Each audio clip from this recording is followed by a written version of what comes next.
these different contraptions. I come here, it's like a gadget education for me. I see all these things, I'm like, oh, I need one of them, I need one of them. So what's next for Stammer? What's next for Stammer? Oh, what, you want spoilers, do you? Yeah, right. I'll just tell you the lowdown of the whole No, it's just she's always been such a dominant character. Like, yeah. She's always been so J-Tag, and now it's a really interesting character for me to play because she is, in many ways, she's one of the smartest and most cunning characters in the room. But yet she comes from such a repressive culture, both based on her caste system. She's almost like aristocracy back on her own planet of caste. But also as a woman, she really has been brought up in a gilded cage. And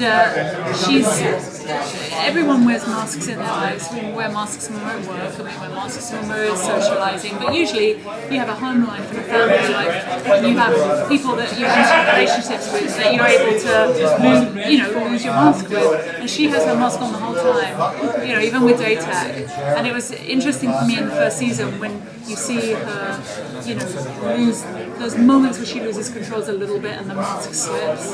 And hopefully there's going to be more of that in the second season, and you might get a clearer idea of who she is at her essence. Because I think that when you live in a society that's so repressive, you don't even know yourself who you are. So she's going to be in a process of self-discovery and emancipation, I think. There's a confidence that she was able to manipulate her husband. Does she feel going into season 2 she'll have the same success with her son? Oh, definitely. I mean, Alan's a pushover, isn't he? I mean, he's putty in her hands, and maybe his journey will be, asserting his sense of self. If he has one, poor thing. Can you imagine having parents like Daytag and Stammer to deal with? It's surprising he's as adjusted as he is, really. But I think that she very much. I don't think she feels any fear that she can't contain or control Daytag or Alan. And maybe now we've established that, we can turn it on its head, and maybe she'll run into a few problems along the way. Do you think that maybe she has Tanya stashed away? She had in a little gimp box or something. I think that she did what she had to do. People are really upset by it because they're like, oh, didn't she love her? Didn't she love her? And it's like, just because Stammer killed her doesn't mean that she didn't have intense feelings for her and didn't really enjoy their time together. The wonderful thing about Stammer is she's often telling the truth while she's lying. As she tells Kenya that it's been a meaningful situation for her, she's really kind of biding her time until the poison kicks in and she dies. But it doesn't mean that she doesn't mean truly that it's been meaningful for her, and that she's a very complex woman in that way. It was a new experience for her, and it was a very important experience for her. And I think she'll miss Kenya, because I think that she lives in a very lonely world, very lonely little bubble, and she's essentially alone again now. So have you brought any elements to your character that were not necessarily scripted? How have you made the character your own versus what was on paper? I mean, I really wanted to make her alien, and some of the other species, indigenous Sensovs, Liberata, they're so different looking that they can almost afford to be more human. Whereas I really wanted to focus on Stammer's movement, and I wanted to, I didn't want her necessarily to move like a woman. For example, in the bath scenes, I understood as an actress that I need to help the camera so that, in the original script she's naked in the bath with her husband. And I was like, well, how are we going to shoot that? The only way we can shoot that is if I move like a woman, if I help the camera with my hair and my shoulder and the modesty that a female woman would have. But why would an alien mammalian species have the same hang-ups that we have. You don't see gazelles and lions walking around shamefully hiding their bodies. You know, wouldn't it be more interesting if she moves in a different way and has different hang-ups, different elements of being self-conscious? For her, she's incredibly self-conscious when Kenya laughs at her. That's hugely insulting and upsetting to her honour. But she's not upset at her teenage son walking into the bathroom when she's practically naked, and she in fact gets up and hugs him and gives him a kiss.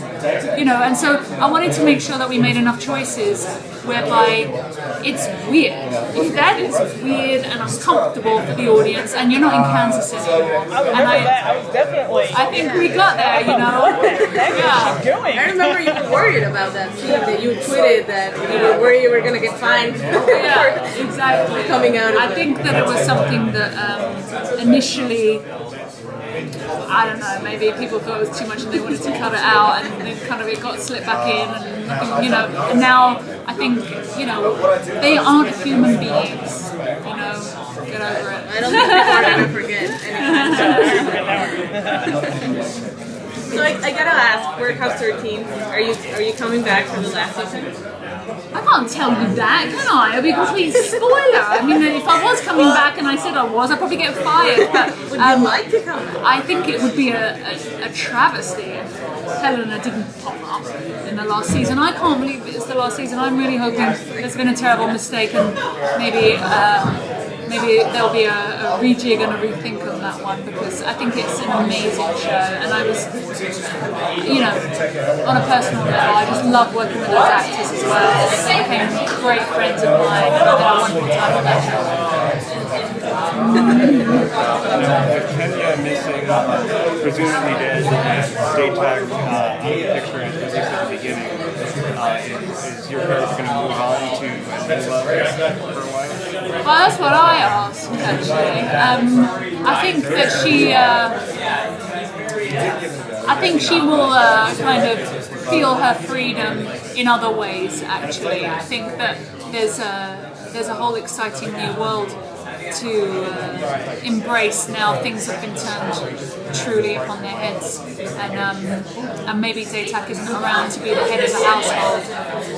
You know, maybe she may try to assume that position, but you know, Alak's not going to like that. So the only way that she's going to be able to do that is through, you know, working him, really manipulating her own son. So you know, it's pretty dastardly, but it's, you know, needs must. Well, now we know what she's capable of. Yeah, exactly. But I think she's going to miss Kenya.